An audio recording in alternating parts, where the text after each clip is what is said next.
the new Red Green Show. And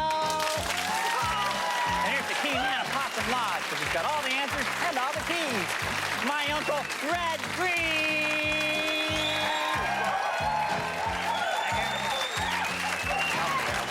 Beautiful. Thank you very much. Thank you, boy. You guys missed all the excitement this week down at the police station. The cops picked up Jimmy Gristle. Jimmy Gristle, the bootlegger? Oh, good. I'm glad, because operating a still is illegal. Nobody drank the stuff, Harold. We used it as windshield wiper fluid.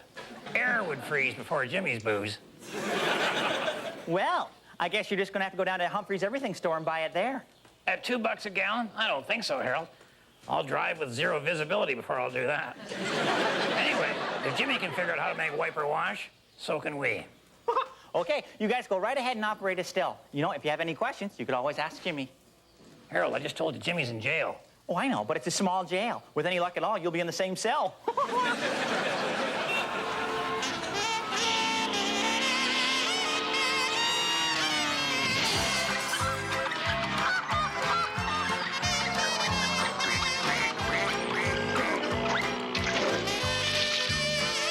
On today's show, we have an awful lot of Harold, which I think is a regrettable mistake. But it's not that much worse than spending an afternoon with Hap. There's Harold again, creamed by corn. And there's Harold again, being a goof. Why? Well, we're almost on the verge of making our own moonshine. We've decided where to put the still, and now we can start gathering all the stuff together. Oh, you're going to operate an illegal still, and you're going to risk burning down the lodge just to save $1 on washer fluid? Harold, it's the principle, and it's $2. I refuse to pay Humphrey's prices. All right, how hard can it be to make wiper fluid anyway? Well, isn't that something you said when you made your homemade beer and it blew up? All right, but that was an accident, Harold. Well, then there was the Hawaiian luau night. What was wrong with that? You dug the fire pit right over a gas line. Well, that was a great fire pit. Well, that pig cooked fast, didn't it? I mean, before it exploded, I mean. It rained bacon bits for 6 days. It was really fun. Well, in keeping with our plan to make ourselves a still, that hurt. Anyway, Bill has got one of them above-ground swimming pools. We're going to use kind of a reservoir to supply the water for the still, and this is one of these cheaper models where you get everything in it. You know, you can have a pool installed. I think it's about $5,000, or you can buy one of these things for about $500. And then you take a while setting them up, and you finally realize how ugly they are, and then you throw them away and buy another $5,000 one. But at least there's the first step on it. Level the pool area. All right, well, leveling areas is kind of here's something. Look at this. Now. This is something you may not be aware of, but you can actually, in many parts of the country, you can rent a bobcat without any, prior experience. You don't need any kind of a special license with those. You can just go on up there, and as long as you have a working Visa card that belongs to you, or maybe perhaps someone that you found, and as long as you've got that, and they're covered, and there's some sort of a deposit on them, you can just go in there, and they're not that hard to operate. And you can have a good time, and it just gets the job done that much faster. And you'll find that by the time you're finished with the bobcat and have all the equipment gathered together, you still have enough time to actually do the job that you were trying to do, but of course you'll get back to doing that with just shovels, something that you can handle. We'll be back later to show you how this whole thing turns out. Get real, Bill. This is more manly anyway, right? There are many speedy vessels like speedboats and ski boats and that. Even a tin boat with a 25 horse can get there in nothing flat. Sailboats tend to be slower whenever the summer wind stalls, but a canoe can really get moving when you accidentally take her over the falls. This week on Handyman Corner, I thought I'd show you how to build a machine that'll run on the booze from Jimmy Gristle's still. Now, what I have here is a lawnmower. Probably a lot of you guys are thinking, well, what kind of a machine could you make out of a lawnmower? Now, think about it for a minute. It's obvious, isn't it? A robot. Oh, yeah.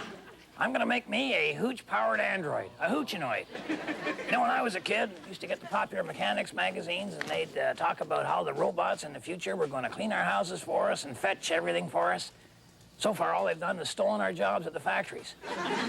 But I'm going to build my very own C3PU or R2 detox, something that'll do my every whim.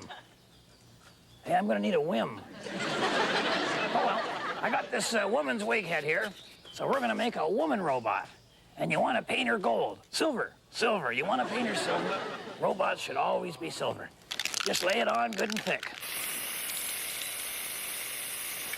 There we go, and just set that aside. Let her dry. Now what you're gonna have to do is make a spine, which is a bunch of vertebrae or discs kind of attached together. Now for that, we could use hockey pucks and stack them up and then drill out the center for your spinal cord. Or you could use PVC pipe and make a plastic robot. I find the plastic hard to work with. Personally, I prefer the look and feel of wood. So I'm gonna build a wooden robot and have her lumber around. Lumber around. Always room for humor in the workshop.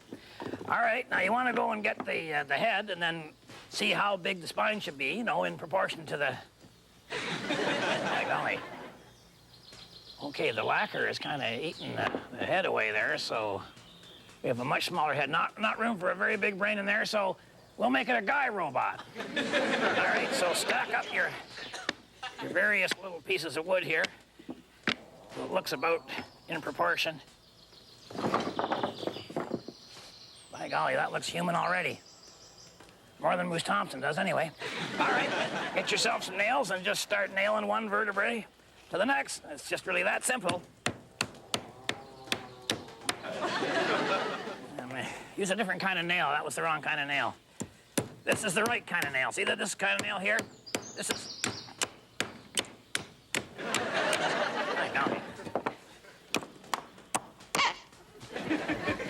All right, we'll get a different kind of nail. We have always have lots of kinds of nails around in your workshop. No, pointy end down. Another important.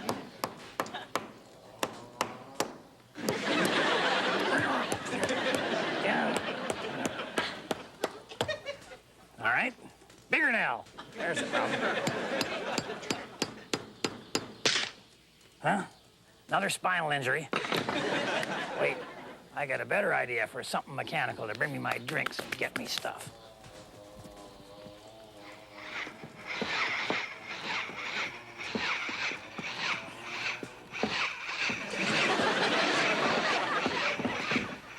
Whoa.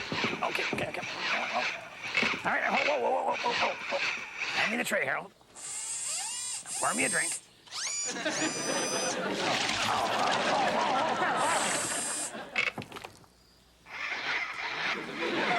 We'll never replace a human. An important lesson coming up: where there's smoke, there's a fire extinguisher. I want to talk to all you guys who are sitting there unattached, the victims of maybe a divorce or a joint checking account. Now, you're probably thinking about looking up that old girlfriend you had way back in high school. You know, the one you took to the graduation sock hop? I know there might be some appeal in rushing back to the only other woman you ever had a slow dance with in your whole life.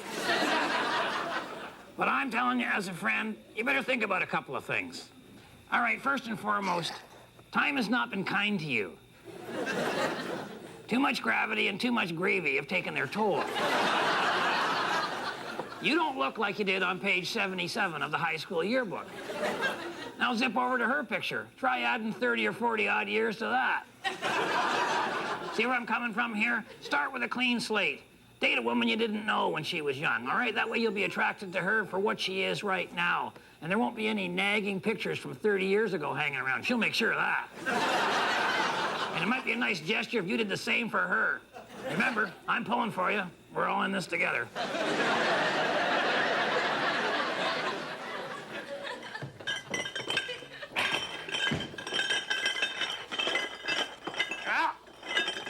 This is the last of the stuff from Jimmy Gristle's still. We salvaged all the stuff and we're pretty much ready to go. How are we doing at this end there, Doctor? Well, I should remind you that I'm against this in principle. I'm just here for the chemistry. Well, save your speech for the trial, Harold. I'm kidding you. I'm just kidding you. Well, okay. Well, Buster's got everything going in the kitchen. He's got the main cauldron boiling, you know, and I found some sugar. All we need now is some corn for the mash. Should be a couple of dozen cans of corn in the kitchen, but some of it's cream corn. Is that all right? No, that should be fine. Yeah. As soon as Junior Singleton gets here with his mom's Lotta, we're ready to start. What are you gonna use her car for? Oh, see, we're gonna park it right outside the kitchen window. Then we're gonna run a hose from the kettle right to the engine block. That's gonna process it for us. It's gonna pump it, filter it, skim it, puree it, condense it, and then dispense it right out the hole of the rad. That's the theory. It can do that? Uncle Red, it's a Russian car. It can do anything. Except start.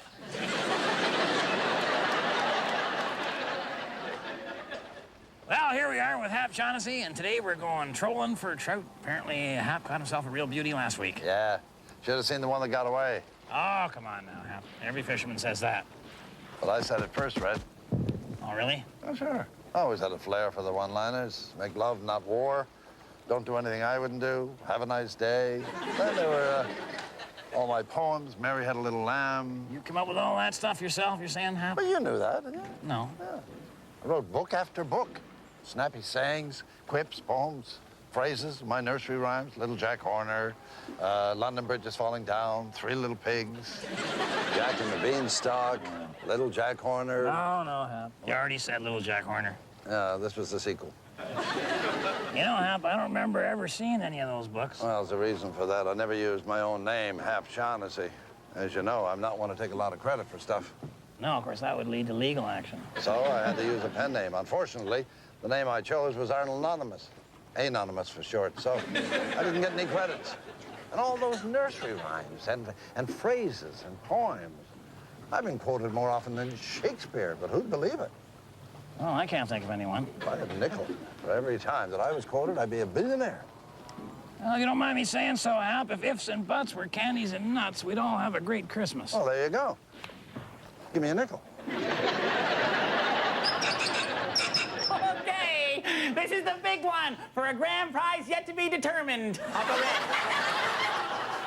You have 30 seconds to get Mr. Styverson to say this word. 30 seconds. Oh. All right. Go. Obligation. Mother. Appointment. Proctologist. When you tell somebody you'll be there, that's a... Lie. All right. When you care about something, it's because you've made a... Bet. You give your girlfriend an engagement ring, you're making a... Mistake.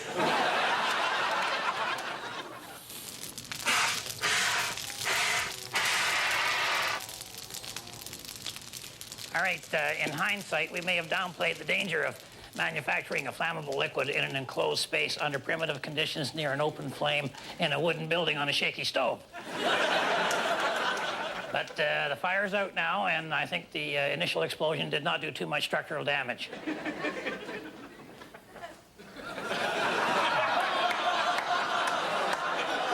There's cream corn everywhere. Everywhere, cream corn. It's like somebody blew up Iowa. It's okay, Harold. The fire's out now. That car's still burning. Yeah, but I think it landed far enough away from the lodge that we'll just let nature take its course there. What are the other guys doing? Well, they're still in the kitchen licking corn off the cupboards. Well, I'm sorry, but you're gonna have to forget about distilling your washer fluid stuff. You know, I mean, the still's completely destroyed, and I'm telling you, I quit. You're just gonna have to swallow your pride and go buy your washer fluid down at Humphrey's Everything store. No, Harold. Real men don't swallow their pride. We just fake it. Well, I don't know what we're gonna do. All we got left is the empty bottles. I know. This is incredible. I got an idea. Okay, you know what you can do? We can, like, bottle the water from the spring water from Possum Hill. We could just bottle the water. Spring water. Yeah. People are going to buy spring water, Harold. Well, yeah, all the time. Okay, all right. You're going to fill up empty bottles with our spring water, and people are going to pay for it. Oh, yeah, that could work, Harold. Yeah. What? Mr. Perrier isn't doing so bad. Oh, come on, Harold. What kind of gomers are going to pay money for water that comes out of the ground? City people. Oh, well. Oh, yeah, all right. All right. Well, with us switching over to bottled water, of course, the above-ground pool makes even more sense. An ideal, and luckily we hadn't completely built it yet, because it had only been like 7 days. This is now the outside wall. Now, you know, if you ever do get one of these things, try to live in a neighborhood with a lot of people in it, so that you can afford to lose a few friends, because you're gonna once. All right, here's something for you young teenagers. You be careful what you straddle. You know, it can really make a difference to your entire adult life. Come on, Bill, off you go. Oh my gosh. Oh boy. Now that we're awake, now we gotta put this as the pool liner on here. So imagine making a bed with this guy. I never have. Anyway, we got her all on there and got a little handyman secret weapon snuck into the project. Where is he? What? Oh, how'd they do that? Well, just tunnel out, Bill, like they did in The Great Escape. Or just stay there. It might make an interesting design in the bottom of the pool to have a guy lying under. Oh, all right. Come on. Oh, man. What did he have for breakfast? Anyway, this is the pump and buy. It's a small unit, but the amount of air, because it's made to pump water, and we didn't have water, the air was just unbelievable coming out of that thing. And I thought Bill was going to do one of those tricks where he makes animals out of it. But, okay, now what's down the water? Now here, now this is this is a problem. Okay, bye, see ya. Adios. Bill tries to stay and make it work, and then suddenly realizes, Bill, that's not, no, Bill, it's like one of them popcorn makers, isn't it? Yeah. Now Bill runs and then unfortunately trips, and the ladder kind of has a spring effect, and he lands. Then Bill gets the idea to push a hole through. Everybody out of the pool. Away you go. Oh my gosh. Oh. And what have we got here? Well, it's just another day at the lodge. Two guys wasting time and money, rolling around on the ground, being goofy, and ending up wrapped in plastic. Man. Stay tuned, Dougie's got some advice for you guys in trouble.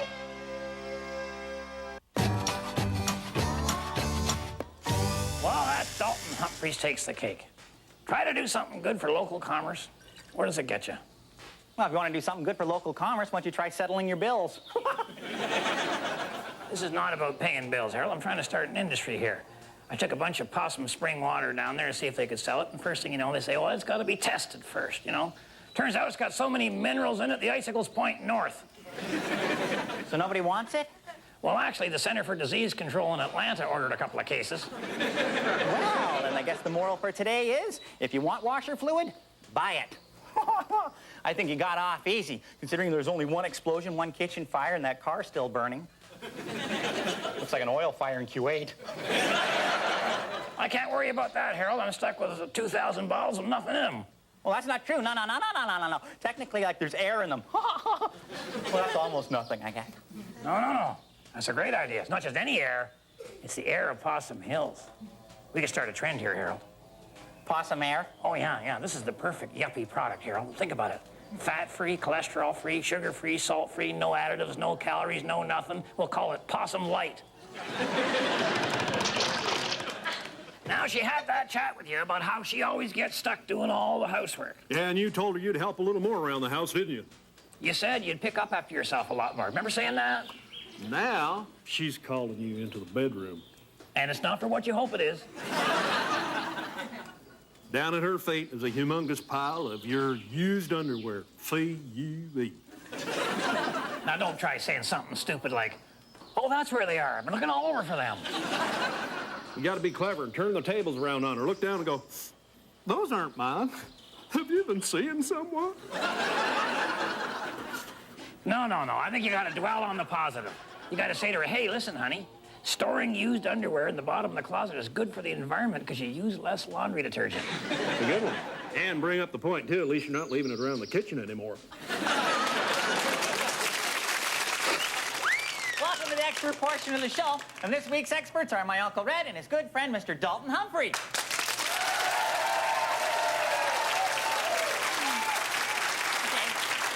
Our letter goes as follows.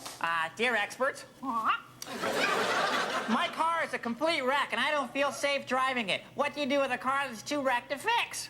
Well, obviously, you got to sell a pig. That sounds a little unethical, Mr. Humphrey. I mean, selling a car that's unsafe and worthless. Well, you wouldn't sell to anybody you know, would you, Dalton?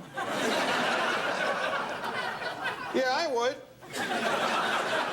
No, don't get me wrong now. My friends and my neighbors are a treasure and wonderful part of my life.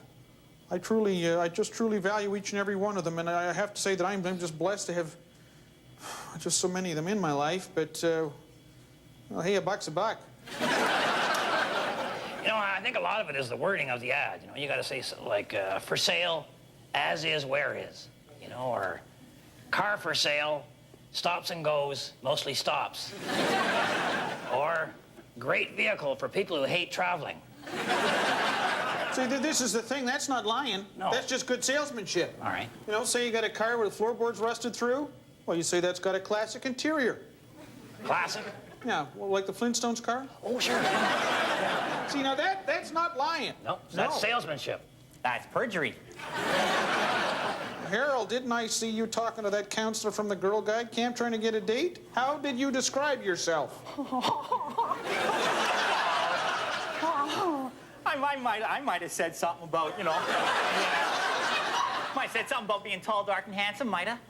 Rather than tall, dork, and useless. Well, that's about as honest as our car sales pitch, isn't it, Harold? Not really. The girl didn't break down. Maybe you should be looking at something with a little more miles on her.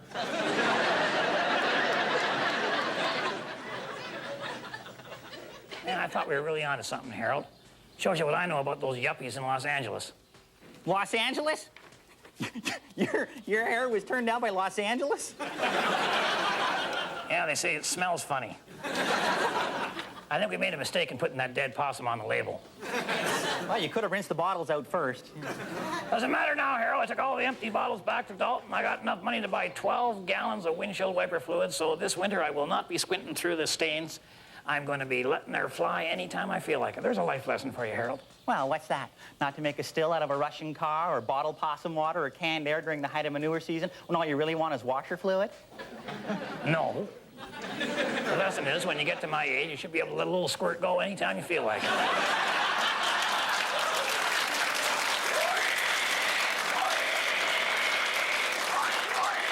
Meeting time, Uncle Red. Yeah, you go ahead. I'll be down in a minute, Harold.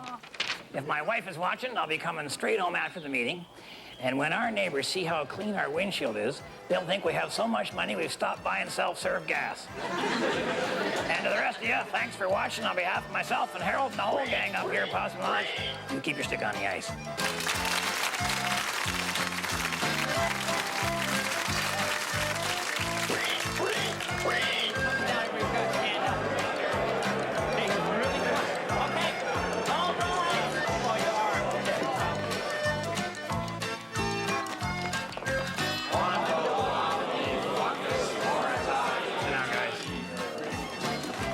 I suppose we should begin by reading the minutes of last week. Oh, well, you guys just did them. Okay, then.